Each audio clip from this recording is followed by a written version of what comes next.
I got these fans a really long time ago. Actually, I had them shipped to Aruba because I thought I would use them there.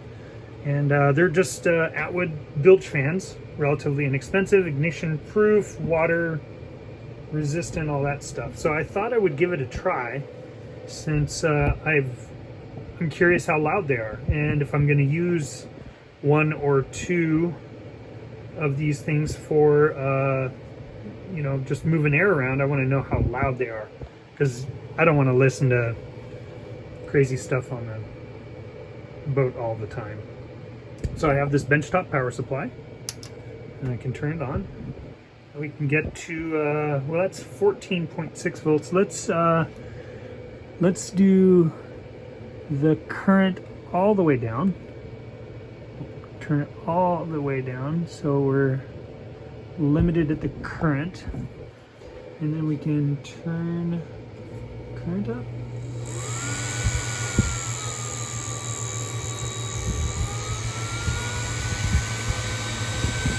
Okay, so that's it. That moves a lot of air. That's only at 8 volts. Let's get it up a little bit more. See if it can stop moving around.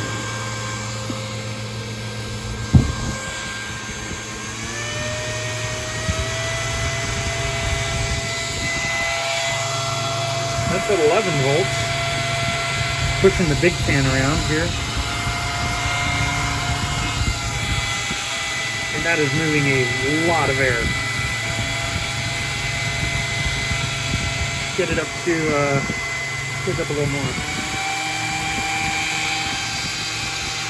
Yeah, that ain't gonna happen. That's way too loud, I think. Let's try this other one. The production quality here is absolutely fantastic, so doing my best, trying to film and test at the same time. That fan is way too loud, I think, for what I would like to have as a fan in there. At full voltage, it was just way too much. I have a feeling that this one is also going to be extraordinarily loud. If I can get it. Let's get this thing. See if we can split the wires here like this. So we'll put that on. Now we've got some. We'll turn the amps up.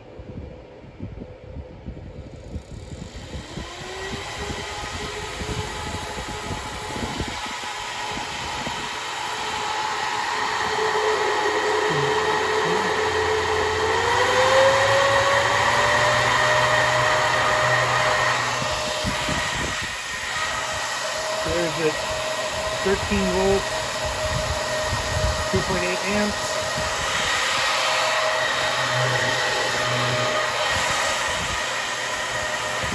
The thing is ridiculously loud.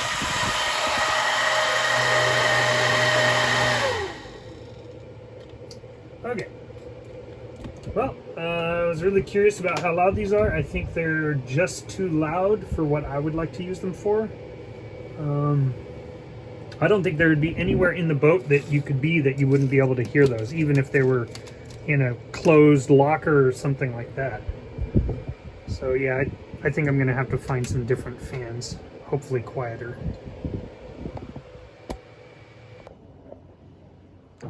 So here's one of the patch areas on the port bow. There is the bow. And here's a big patch area. There's 2 spots that I sanded through kind of in the middle, like roughly here and right there. So then I feathered it out. You can see like where the gel coat's feathered. So I'm gonna knock this down and see how it all turns out.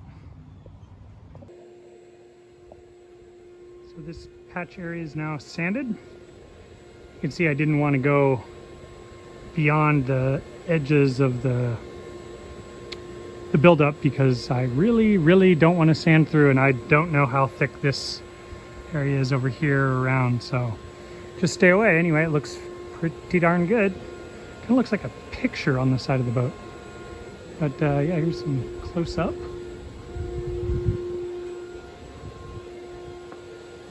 pretty okay. I think I'll keep. This is the second area. It got 9 layers of gel coat ish. It might have been more. I don't know. I lost count. It was a lot. And I think this one had the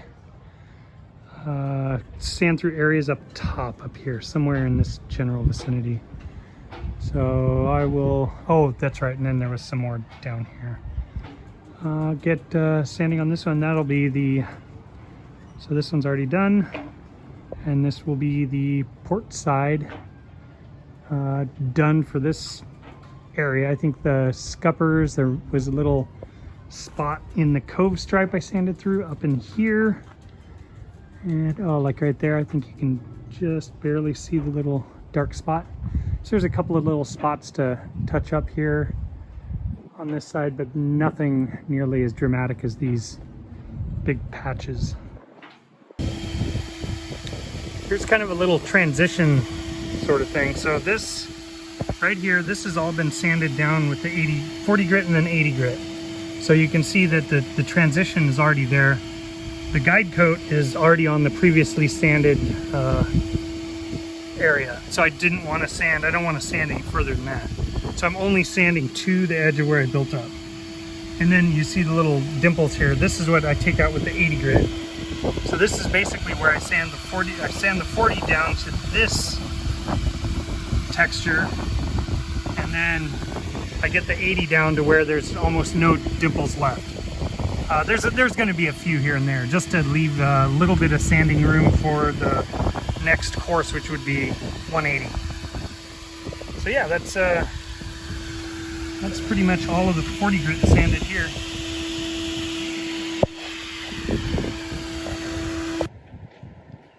I just wanted to get a video of this lumpy rolled on gel coat, just to give an idea of just how rough it really is.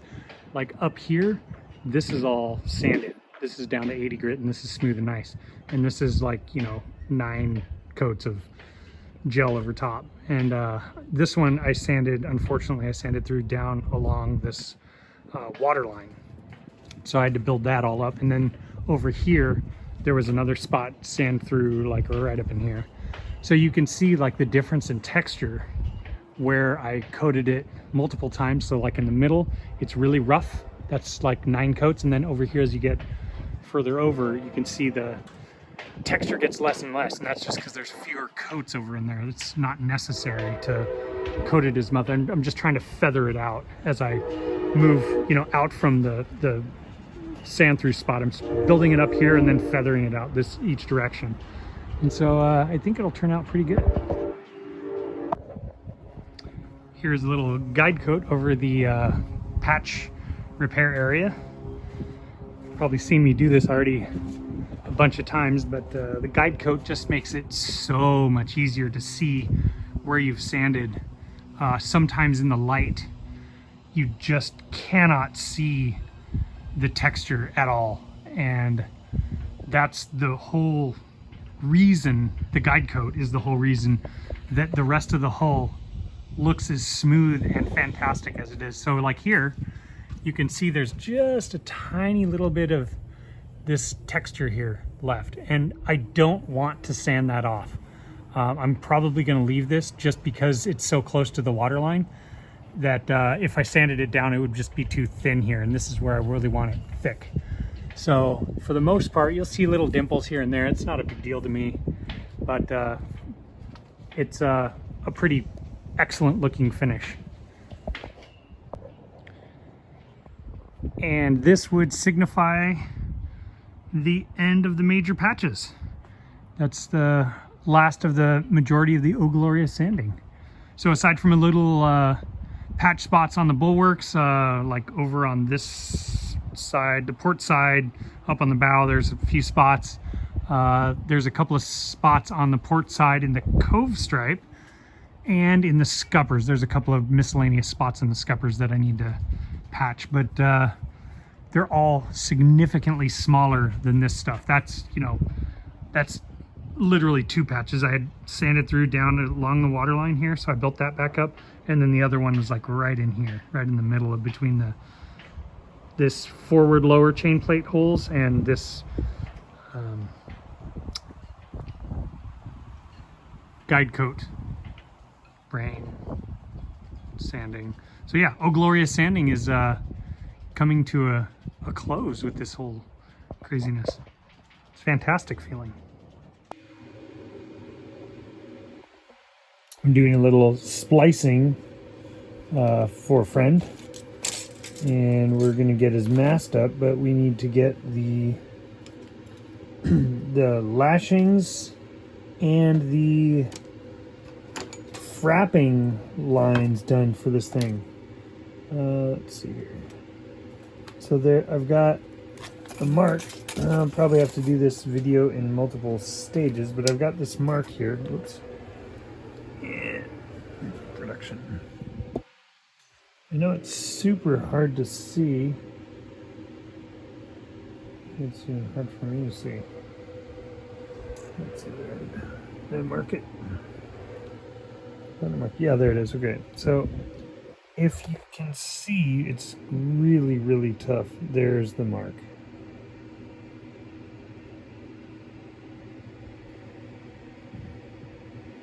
There's like 2 marks, right? This mark right here, and then this mark right here. This is just really, really difficult to see because it's black dyneema with a Sharpie mark on it. So I can only see it if I put it at an angle with the headlight on. So yeah, so this is the step 1.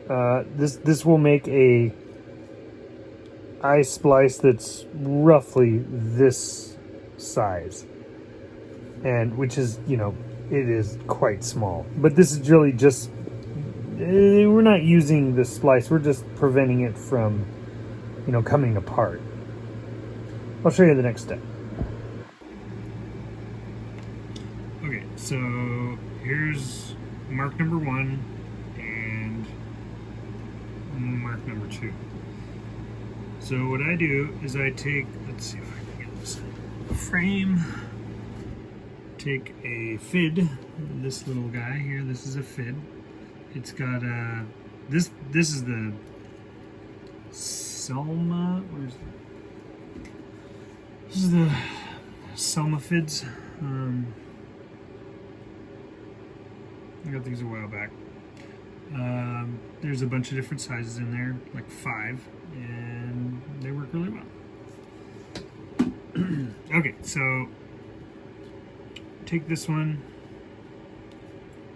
and I will go in between like that, and then I double check to make sure it looks pretty even on both sides. I used to count the strands, but on this stuff and what we're doing, it's not really that important. I just make sure that it looks pretty even on both sides. Then, once I get the initial hole, then I'll take the next size fid and I'll make it bigger, because it just makes things a little easier to work with. So here we go. We're going to get this fid shoved in there. That's that. So the other mark for the loop is here. So I'm going to take this end, bitter end, and I'm going to put it through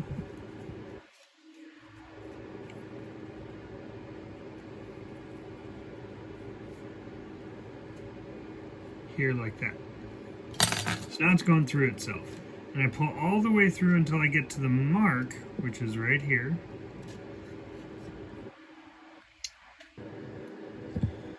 And then same thing, I like to make it a little bigger. Seems to be a little easier to do it this way.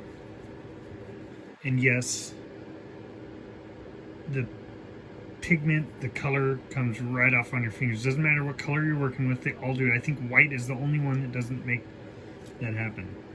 Okay, so now you have this one here and this one here. And what we're going to do is we're going to take this thing and go through this like that, and just like that you have one So from the rope end, from the bitter end, you have it come up, go through here, around the corner, and then go through here and then come back around. So what I will do, take this and invert it like so, and then open it up, make it nice and opened up, and then get the fit all the way in there. And then I'll take this loop and put it through that.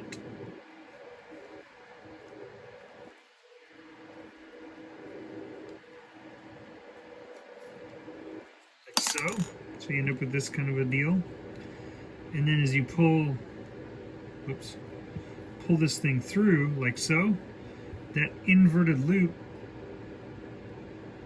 will no longer be inverted, and it uninverts itself. Now you could take the standing end and pull it through, and this is a Mobius Brummel splice. And so here you have it. It basically goes through itself twice. So the best part about this knot is that this, in and of itself, is an extraordinarily strong eye splice, and it doesn't come apart at all. For this eye splice to come apart, this entire tail, all of this would have to come unbraided. So it's pretty fantastic. So the next thing I do while I'm here is I mark it. So I am not going to bore you. I'll give you a brief rundown of how I do it in just a moment. I removed the tape off the end because the next step after I mark it, I'm going to be pulling it through and burying it on the inside. Well, I'm going to pull it through and then I'll cut it and then I'll bury it. So what I do, and I don't think I've ever seen anybody do it quite like this, but this is what seems to work for me, is I'll take this thing and I find a V that looks good enough. Here's one this works just fine. And I will look at the end very, very carefully, and I will find the V, the braid that I like, and I'll say 1, 2, 3, 4, 5. And there's one. 1, 2, 3, 4, 5. There's another one. This is 12 strand rope. 1, 2, 3, 4, 5. 1, 2, 3, 4, 5.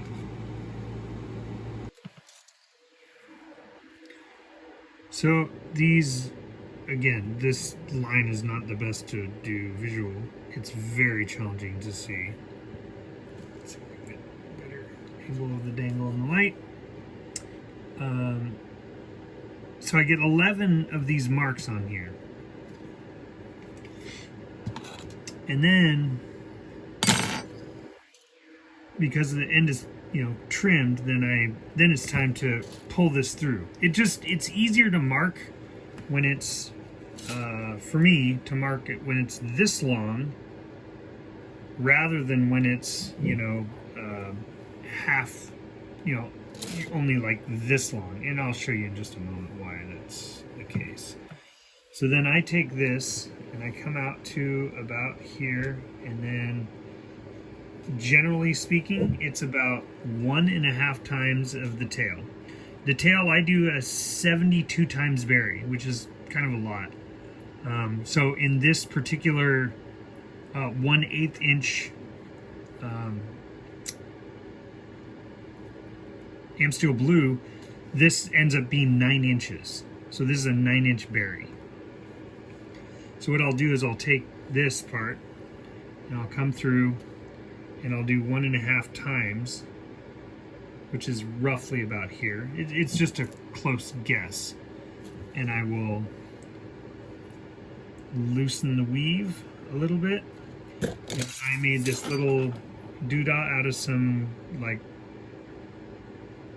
fishing line. It seems to work better than all the other stuff I've bought and tried, but this works really well for this. And you just find one of these a loose spot to get the strand in, and then you feed the thing all the way in to the base of the Mobius Brummel.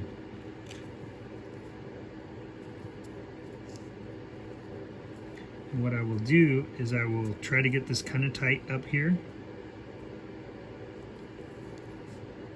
and then try to get it roughly, if I pull it up like this and pull the eye tight and just lift it up, I'm looking for maybe two braids-ish, somewhere in like that neighborhood. So it'd be something probably like right there. That's pretty close. And as long as I am not breaking the strands apart, it should splice through pretty easily. So then with this particular fid, I put it in here, maybe about like this much. There's a sweet spot in there that works, and sometimes it works and sometimes it doesn't. And then I just try not to pull too hard, and hopefully if I got in the right spot, it won't bind up too much, and I should be able to get it to go, to get it to pull through.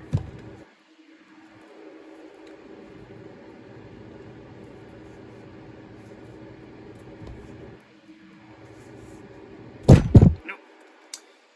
Okay, so that's what happens when it pulls out, and it just kind of makes a big wadded mess at the end.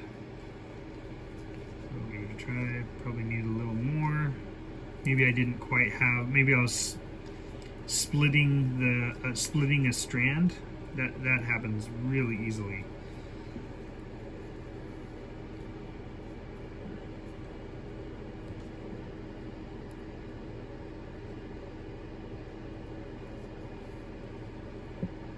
Or I just didn't have it grabbed on here enough, which is also a very distinct possibility. So this much, it's quite a bit more than the last time. Maybe this one will hold up a little better. Usually try to kind of work it in a little bit to try to make it sort of smooth here, because it's taking this big wad, right, which is multiple layers of the stuff, and trying to get it into the inside of the rest of it, which is, you know, kind of a challenge. And also try to milk it kind of a little bit as I'm going here. Sometimes it'll help, sometimes it doesn't. This one's kind of a challenge because I put a lot into the splice, and now it's a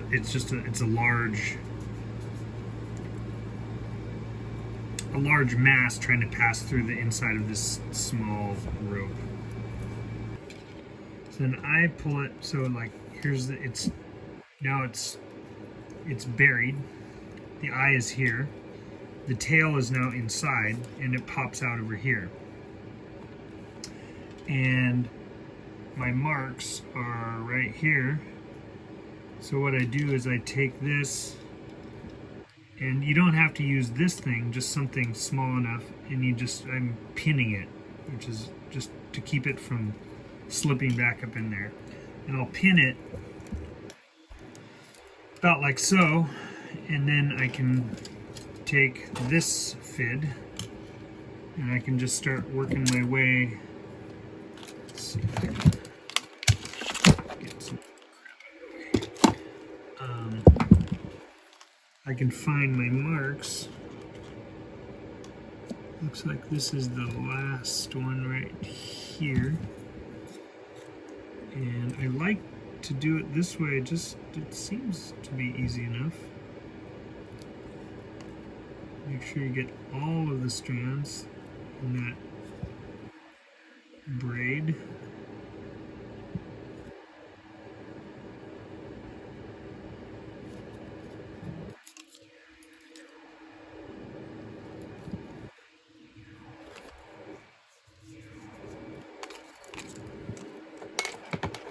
And then it makes it real easy to just cut right there. This open-ended fid just makes cutting like that just very, very simple. Pull the cut strands out.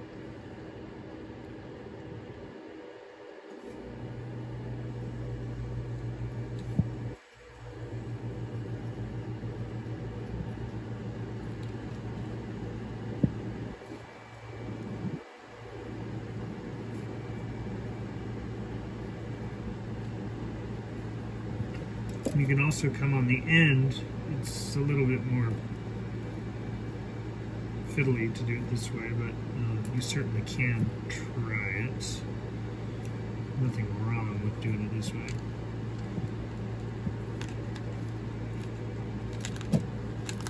The good part about doing the end is you can see, like, well, look, there's 3 strands here that are all the same length. Odds are a couple of them are probably going to come out. And then as you see, so I missed one. Missed cutting one. So then all I got to do is take this and just cut it kind of in between. Not a big deal. So then that looks pretty much like the whole, this is the taper. And then I will take the little pin, and I can take the pin out now, and then this entire taper should just easily, if I grab the loop up here and I just milk the line, the taper should just disappear right into the whole thing, and then we have this awesome, smooth, really smooth taper. And his Mobius Brummel splice and 72 times berry with a taper. Looks pretty good. I spent the last 4 days working with Sam to get his mast ready. He got this VHF radio antenna. I built him this little bracket so that he has a Windex mount. Placed the light bulbs in here. We installed all the rigging. He cleaned up, the paint was all dirty. We got all the rigging set. Everything's ready to go. There's Sam right there. And then in a few minutes we should be going airborne. As soon as this guy's ready and set up. Just like that, there's a mast up. And one less stressed out captain. We got a lot to do.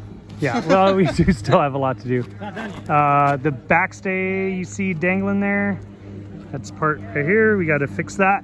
And then we got the cap shrouds to kind of get on. And then we have the head stay, which goes out to the end of the bowsprit still to fix. Okay.